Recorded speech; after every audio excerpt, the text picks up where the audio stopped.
안녕하십니까. 네, 오랜만입니다, 대표님. 총선 20일도 채 안 남았는데 선거 여러 번 치러봤잖아요. 과거하고 비교해 보았을 때 이번 총선 분위기는 어떻습니까? 아무래도 지난 한 2년간 윤석열 정부의 실정에 대해 가지고 많은 국민이 분노했다. 특히 수도권 지역에서는 정권 심판론이 매우 거세게 일 것으로 지금 예측되고 있습니다. 예. 그렇기 때문에 저는 사실 지난 강서구청 보궐선거 그게 사실 벌써 한 6개월 전에 일이 다 되어가는데 그렇죠.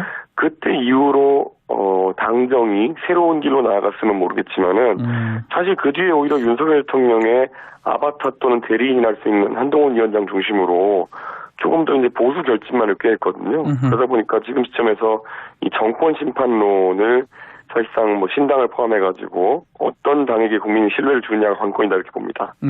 정권 심판론 말씀하셨는데 또 대표님 개인적인 질문도 좀 드려보면 예. 지난번에 총선 3번 졌기 때문에 4번째는 당선돼야 된다 이런 말씀도 하셨는데 예. 이번 4번째 도전 어떻게 좀 쉽지 않다는 분석도 있는 것 같고요. 개인적으로 어떻게 보고 계십니까? 제가 봤을 때는 개혁신당에서 제가 지역구에서 그래도 가장 선전하고 있는 후보로서 예. 제가 최대한 지지율을 끌어올려가지고 당의 분위기를 끌어올려야 된다는 부담감이 있고요.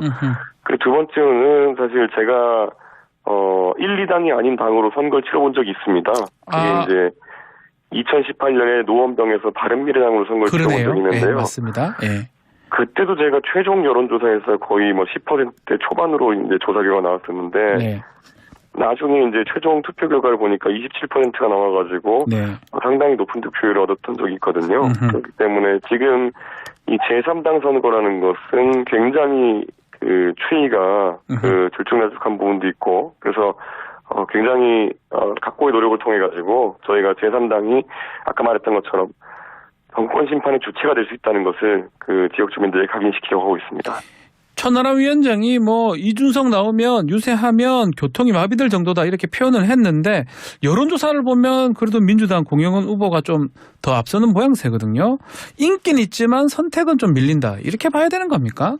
그게 아까 말씀드린 것처럼 정권 심판에 대한 여론이 아주 강하기 때문에 개혁신당이 정권 심판의 주체냐 아니면은 오히려 정권 심판보다는 보수 성향의 또 하나의 정당이냐 이런 부분에 대해 가지고 네. 많은 분들이 아직까지 지켜보고 있는 상황인 것 같아요. 그렇기 때문에 저는 그 부분에 있어가지고는 보수 진보 이념적 스펙트럼과는 관계없이 저희가 비록 이제 보수 계열의 인사들이 많이 모여있긴 하지만은 또 반대로 윤석열 대통령이 일방주의 때문에 가장 큰 어떤 탄압을 받고 그에 따라 가지고 정권 심판의 주체가 될 수 있는 당이다. 저는 이렇게 얘기하고 있습니다. 자, 지금 선명한 부분 다시 한 번 더 질문 드려보면 개혁신당은 정권 심판입니까 아닙니까 그러면? 이렇게 말씀드릴게요. 정권에서 가장 불편해할 정당인 건 맞는 것 같습니다. 잘 생각해 보시면은 이 동탄에서도 보면은 민주당 후보가 만약 당선된다 하면은 네. 예를 들어 민주당 의석수 거대 정당인데 거기 한석이 더해진다 해가지고 윤석열 정부에게 있어서 큰 타격은 아닐 겁니다. 그런데 만약 동탄 지역에서 저 이준석이 당선되면은 윤석열 대통령이 그렇게 정치적으로 탄압하고 싶었던 인물이 이제 국회의원이 되는 것이기 때문에 아마 윤석열 대통령 입장에서는 가장 국회의원 당선을 바라지 않는 후보가 이준석일 것이다. 저는 이렇게 생각합니다. 화성을 동탄 지역 후보자들 3인 토론회 이야기가 나왔었는데 이거 취소된 겁니까? 연기된 겁니까? 하는 겁니까? 우선 YTN TV에서 예. 그 3명의 후보자가 토론을 하기로 되어 있었는데요. 예. 그 부분이 이제 공영훈 후보 측의 돌발적인 파기로 취소가 되었습니다. 원래 다 하기로 이제 얘기가 됐던 것인데 그걸 이제 일방적으로 취소해가지고 상당히 유감이고 무엇보다도 유권자에게 있어가지고 정책 선거가 되기 위해 가지고는 사실 토론회를 다수 갖는 것이 중요하거든요. 예. 그래서 공영훈 후보 측은 지금 선관위에서 주최하는 그런 법정 토론은 참여한다 이렇게 하지만은 저희가 보면은 선관위 법정 토론이라는 거는 형식도 재질문이나 아니면 이런 것이 어렵기도 하고 그리고 또 질문이나 이런 발언 순서 같은 걸 정해 있고 하기 때문에 유권자가 바라는 그런 아주 선명한 그런 대립이나 아니면은 차이점이 드러나는 그런 토론을 만들기 어렵습니다. 예. 그렇기 때문에 공영훈 후보가 동탄 지역의 여러 현안을 대중에게 홍보할 수 있는 좋은 기회고 본인 생각을 드러낼 수 있는 좋은 기회인데 왜 그런 제안을 마다하고 일방적으로 취소하는지 알 수가 없습니다. 자, 그리고 최근 개혁신당 내에 있던 비례공천 후폭풍 얘기도 좀 해보겠습니다. 현재 상황은 좀 일단락된 겁니까? 정리가 된 겁니까? 애초에 뭐 다소 이제 양양자 원내대표님의 이 오해나 아니면 또 이 부분에 대한 이의 제기가 있었던 건 사실인데요. 네. 뭐 하루같이 지나기 전에 그런 부분은 다 풀리고 저희가 선거 승리를 향해서 매진해가고 있습니다. 뭐 지역구 맞춤이라고 하긴 하지만 반도체만으로는 선거를 치를 수 없다 이런 얘기도 있는 것 같은데 지금 시점에 개혁신당이 중점 두고 있는 거는 뭡니까?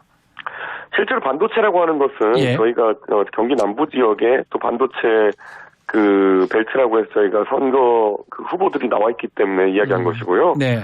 개혁신당 아까 말씀드렸던 것처럼 지금 시점에 정권이 잘못하고 있는 것들에 대해 가지고 선명한 견제를 할 수 있는 정당이다.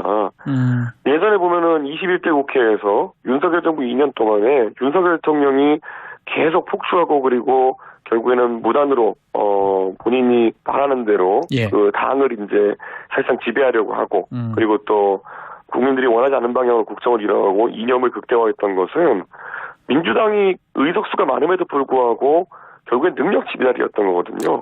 정권 견제를 논리적으로 그리고 전략적으로 해내지 못했던 것이기 때문에 저는 이번에 윤석열 정부의 어떤 폭주를 견제하기 위해 가지고는 민주당 말고도 결국에는 개혁신당이 굉장히 저희 안에 보면은 뭐 방송도 많이 하고 또 토론에 능하고 그래서 의정 활동을 아주 잘 해낼 수 있는 사람들이 많이 후보로 나와 있거든요. 그런 사람들이 국회 내에서 견제 역할을 잘해줘야 된다 이런 생각합니다. 말씀하셨는데 지금 민주당도 있고 또 특히 조국 혁신당도 있지 않습니까? 정권 심판론을 하는 정당들이 지금 많은 편인데 개혁신당이 좀 더 주목받을 수 있을까요? 그건 어떻게 봐야 됩니까? 저는 조국 혁신당 같은 경우에는 뭐 조국 전 장관의 개인적인 어떤 서사 때문에 지금 또 지지가 좀 모이고 있는 모양새지만은 반대로 이렇게 생각해보면요. 조국 전 장관의 조국 혁신당에 일정한 지지율이 모였는데 지금 조국 전 장관은 개인적인 문제로 2심까지 이제 상당히 중한 형사 판단을 받은 상황이기 때문에 만약에 국민들이 여기다 표를 많이 줬는데 뭐 대법원에서 만약에 그 형이 그대로 확정된다 그러면은 그 정권 심판의 기세 아니면은 또 그런 유권자들의 뜻이 또 약간 빛이 발할 수도 있는 모습이거든요. 그렇기 때문에 저는 이번에 개혁신당이 의정활동을 통해 가지고 그런 윤석열 정부에 대한 합리적 견제 그런 유권자의 욕구를 담아내는 것이 중요하다는 생각합니다. 전반적인 선거 판세도 한번 질문 드려보겠습니다. 민주당의 공천 잡음이 끝나니까 지난주까지 용산발 리스크나 뭐 국민의힘 비례대표 공천 잡음도 있었습니다. 그렇지만 또 이종섭 대사 귀국했고 황상무 수석 사태로 이게 지금 마무리된 거라고 봐야 됩니까? 어떻게 보십니까? 저는 이번에 이종섭 호주대사 임명 사태 같은 경우에는 많은 국민들에게 윤석열 정부는 조금이라도 살만해지면은 굉장히 국민을 우습게 보고 기고만장해서 또 그렇게 국민들이 트라우마를 가질 만한 그런 안 좋은 일들을 하는구나 이런 생각을 하게 된 것 같습니다. 그래서 그 각인 효과가 좀 생겼다 이런 생각하고요. 저는 그래서 뭐 윤석열 대통령께서 선거를 앞두고 한동훈 위원장에게 저는 이제 약속 대련이라 포함했습니다만은 사실상 어느 정도는 짜여진 틀 안에서의 대립 같은 각을 보여주면서 일시적으로 반등하는 모양새도 보였지만은 최근에 이런 최상병 건이나 아니면은 또 그 이종섭 장관의 도피나 이런 부분에 대해 가지고 한동훈 위원장이 이야기하는 거 보면은 결국 윤석열 대통령에 대해 가지고 국민이 바라는 만큼의 쓴소리는 할 수 없구나. 항상 이 두 분이 충돌했다고 하면은 왜 용두사미로 결론이 나는 건지에 대해 가지고 이제 국민들이 한동훈 위원장을 통한 윤석열 대통령의 보안에 대해 가지고는 기대 심리를 완전히 접었다 이런 생각입니다. 이 대표님도 박정훈 대령 만났잖아요. 이게 윤석열 대통령 향한 또 일종의 또 아니면 여당 향한 일종 경고의 메시지다 이렇게 해석해도 되는 겁니까? 박정훈 대령 같은 경우에는 사실 정권의 1년차, 2년차부터 대통령과 맞설 수 있는 용기를 가졌던 사람입니다. 그게 뭐 대통령을 해코지 하기 위해서 맞선다 이런 얘기도 아니고요. 본인에 대한 제복군인의 명예를 더럽히는 굉장히 비열한 공격이 들어왔기 때문에 싸울 수밖에 없었던 것이고요. 저도 여당의 당대표로서 대선 승리, 지선 승리를 이끌었지만은 결국에는 권력을 독점하려는 윤석열 대통령의 아주 그 원초적인 그 욕심 때문에 결국 정당 개혁이라는 제 관심사에 대해서 완전히 배제당하고 그렇게 했을 때 저는 제가 이제 윤석열 정부와 집권 1, 2년 차의 대통령과 맞서는 길로 들었을 수밖에 없었던 그런 운명적인 그런 동질성을 가지고 있거든요. 네. 그렇기 때문에 저는 박정훈 대령의 횡보 항상 응원하고 저는 국민 여러분께서도 박정훈 대령의 손을 잡아주셔야 된다. 그래서 이 명예롭게 최상병의 억울함을 밝히려고 하던 제복 군인이 다시 국가를 위해 봉사할 수 있도록 해야 된다. 그게 제 진정한 바람입니다. 그리고 이번에 천안함 행사 때 대통령하고 한동훈 위원장 만났잖아요. 이것도 2차 뭐 갈등 봉합 이렇게 표현하기도 하던데 대표님께서는 이거 일종의 또 약속 대련이다 이렇게 보시는 겁니까? 제가 그 천안함 행사 그 서해수호의 날 행사에서요. 제가 한동훈 위원장 옆자리에 앉았었는데요. 아, 옆에 계셨군요. 대통령과 한동훈 위원장이 뭐 인사를 하거나 악수를 하거나 이런 것들도 보지 못했고 저는 그냥 둘의 관계 속에서 뭔가 본질적으로 국가를 위한 고민 속에서 어떤 갈등이 벌어진다기보다는 저는 아주 개인적인 어떤 갈등들만 불거지고 있는 것이 아닌가 이런 생각을 합니다. 자, 그리고 또 하나 어제 한동훈 위원장이 의대 증원 이슈 관련해서 중재자로 나섰고 또 대통령실도 여기 좀 힘을 실어주는 모양새입니다. 이 이슈는 어떻게 보고 계십니까?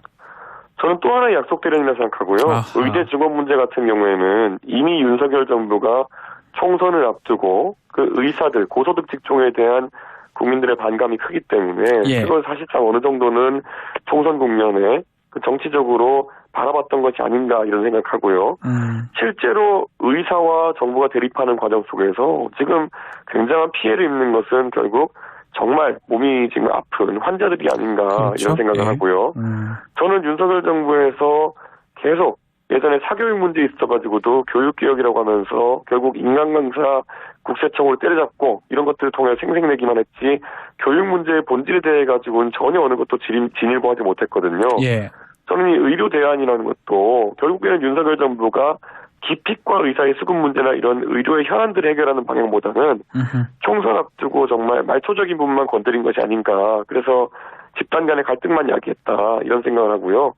저는 진정성 있게 수가 조정이나 이런 걸 통해 가지고 기피과 문제나 이런 것에 대해 가지고 정부가 해법을 내는 것이 중요하다. 이번에 저희 개혁신당 같은 경우에는 저출산 시대에 대비하고 그리고 또 이 의사들과 그리고 정부 간의 갈등 속에서 합리적인 기피과 증원에 대한 어떤 아이디어를 낼 수 있는 실제 그 소아과 출신 전문의인 아동청소년과 전문의인 그 저는 이주영 의사를 저희가 1번으로 공천했거든요. 저희같이 진정성 있게 이런 그 정책으로 접근해야 되는 것이지 단순하게 윤석열 대통령 검사 시절에 계속 해왔던 것처럼 누군가 악마화한다 해가지고 대한민국의 문제가 풀리지 않는다 이런 생각합니다. 그러면 이번에 지금 한동훈 위원장 이렇게 나서는 것도 예전에 이미 좀 얘기했던 거 아닙니까 대표님께서 이게 이렇게 될 것이다. 그렇죠. 같은 저는 겁니까? 의대 정원 규모를 애초에 2,000명 이렇게 얘기한 것이 지금 의사가 3,000명인데 내년부터 2,000명을 늘리려고 하는 것은 당장 대학의 교육 환경이나 이런 것들도 고려하지 않은 그런 주장이거든요. 그렇기 때문에 윤석열 대통령이 그 메시지의 파격성을 노리고 2,000명 얘기한 것 같은데요. 실제 현장에서는 한 번에 증원할 수 있는 그 숫자가 지금 현재 인력의 10%대, 20%대면 차라리 모르겠지만은 60% 이상을 갑자기 증원한다고 하는 것은 이건 정치적 의도가 다분하다 이렇게 보는 것 같습니다. 정치적 의도가 다분하다. 자, 어쨌든 한동훈 비대위원장의 9회 말 투아웃이다. 지금 총선 흐름 달라질 수 있는데 이 의정 갈등이 풀기가 총선의 돌파구가 될 수가 있을까요? 대표님께서 어떻게 보십니까? 저는 사실 한동훈 위원장께서 비대위원장으로 취임하신 이후에 몇 번 제가 이제 그런 부분에 대해서 그냥 멀리서 바라보면 보여지는 좀 특이한 지점들을 말씀드린 적이 있거든요. 결국에는 한동훈 위원장의 동선이라고 하는 것이 왜 우리가 전통시장 위주로 보게 되느냐. 저라고 국민의힘 당대표 할 때 당직자들이 뭐 전통시장 가시죠 이런 일정 짜면은 제가 마다하고 호남에 가가지고 제가 뭐 도서지역까지 돌면서 주민들 찾아뵙고 이렇게 했겠습니까? 괜히 그랬겠습니까? 결국에는 그 국민의힘의 지도자라고 하는 사람들이 주변에 둘러싸여가지고 예전에 황교안 대표님도 약간 그런 게 있었지만은 결국에는 사람 모으기 좋고 그리고 뭐 거기서 기분 내기 좋은 곳만 다니다 보면은 결국 정당 개혁이나 정치 개혁 아니면 국민이 바라는 민생이 있어가지고는 살피지 못하게 되는 것이거든요. 저는 그 부분들이 이미 좀 오래 지속돼가지고 아마 한동훈 위원장도 되돌리기 어렵지 않을까 하는 생각합니다. 오늘부터 한동훈 위원장 출근길 인사한다고 하거든요. 이 부분은 필요하다고 보시는 겁니까? 뭔가 데자뷰가 느껴지지 않습니까? 제가 지난 대통령 선거 때 윤석열 대통령에게 제발 지하철 인사 좀 하자 이렇게 해가지고 제가 제 사실 직을 걸고 싸워가지고 윤석열 대통령이 그때 한번 그 영등포 그 여의도역 앞에서 한번 인사를 했던 적이 있는데요. 예. 민심을 직면하는 것은 출근길 인사, 퇴근길 인사를 통해 가지고 동원된 군중이 아니라 정말 정해진 장소를 무작위로 지나가는 대중에게 정치인과 정당이 평가받는 것이거든요. 예. 요즘 들어서 이제 국민의힘의 고전이 이제 계속되면서 많은 분들이 그때 2021년, 2022년 선거 때 왜 이준석이 그렇게 자꾸 윤석열 후보에게 이거 해라 저거 해라 얘기하면서 사실 윤석열 후보는 그것 때문에 기분이 나빴다고 하는데 저는 선거 이기려면은 그 방법밖에 없었어요. 그런 부분을 좀 이해해 나가시는 게 아닐까 이런 생각합니다. 지금 그러면 한동훈 위원장 비롯한 국민의힘 지도부는 좀 그렇게 이해하고 좀 새로운 방식으로 하려고 하는 거라고 보입니까? 근데 그걸 또 하던 사람이 해야 되는 것이지 안 하던 사람이 처음 해보면요. 그것도 그거 나름대로 실수가 나오게 돼 있거든요. 저는 사실 국민의힘이 중요한 총선을 앞두고 윤석열 대통령에 대한 정권 심판론을 강서 보궐선거에서 확인한 다음에 오히려 윤석열 대통령의 후계자로 인식되는 분을 그 지도자로 앉히고 그리고 정치에 있어가지고 정치 경험이 많이 없으신 분을 이제 앉혔기 때문에 뭐 일각에서는 한동안 신선하다는 얘기도 나왔지만은 결국에는 이제 순치되고 포섭된 것이죠. 결국은 정치권의 문법에 대해 가지고. 그래서 여의도 사투리 얘기가 나왔지만은 지금 한동훈 위원장께서 정치적 메시지 내시는 거 보면은 그 젊은 세대가 계속 얘기하는 게 무슨 민감한 질문 나오면은 항상 이재명은요 이렇게 답을 한다고 하세요. 그러니까 그게 여의도 사투리죠. 결국에는 그렇기 때문에 너무 빠른 시간 내에 순치되고 여의도 문법에 적응해버리셨다 이런 생각입니다. 마지막으로 이재명 대표 민주당 어떻게 보십니까? 이재명은요 하시니까 제가 질문 드려봅니다. 저는 이재명 대표 입장에서는 이번 총선에서 상당히 지금보다 정권 심판론이 더 거셀 수 있는 상황 속에서 공천 파동에 따라가지고 그 기세가 꺾일 뻔했던 것이 무슨 의미인지를 좀 받아들이셔야 될 것 같다. 결국 이재명 대표가 지금 조국 혁신당, 조국 전 장관의 그 어떤 정권 심판에 대한 선명한 메시지에 대해 가지고 정권 심판의 대우에서 역할이 좀 부족했다는 평가가 나오는 게 사실이거든요. 그렇기 때문에 이재명 대표도 물론 윤석열 대통령과의 대립 속에서 뭐 많은 어떤 수사나 이런 재판도 받고 했기 때문에 정권 심판의 주체로 인식될 수 있긴 하지만은 저는 지금까지 보면 지금도 재판 받으시고 또 수사 받으시느라 당무에 100% 집중 못하는 모양새세요. 그렇기 때문에 저는 이번 선거에서 개혁신당이 오히려 나중에 집권 또는 나중에 많은 의석을 받았을 때 윤석열 대통령에 대한 견제, 예를 들어 대정부 질문이나 아니면은 이런 상임위에서 개혁신당의 멤버들이 가가지고 그건 질의했을 때 얼마나 선명하고 얼마나 또 윤석열 정부에 간담이 선언할 만한 그런 의정활동 하겠습니까? 그런 부분이 앞으로도 부각됐으면 좋겠다 이런 생각입니다. 마지막으로 남은 기간 또 어떤 정책, 또 어떤 비전으로 선거운동 하실지 또 이준석한테 이 마지막 총선 선거란 무엇인지 궁금합니다. 제 입장에서는 이번에 그 개혁신당의 총선 분위기를 이끌어내는 역할이 있기 때문에 무조건 당선될 수 있도록 오늘도 제가 지금 라디오 인터뷰 임하면서 목소리가 많이 쉬었습니다. 엄청 쉬었어요.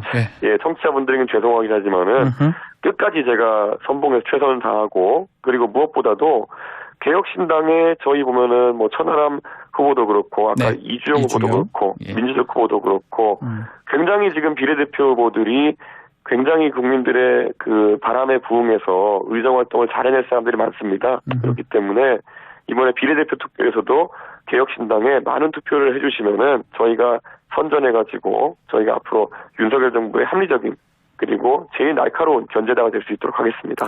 알겠습니다. 오늘 말씀 여기까지 듣겠습니다. 감사합니다. 예, 감사합니다. 이준석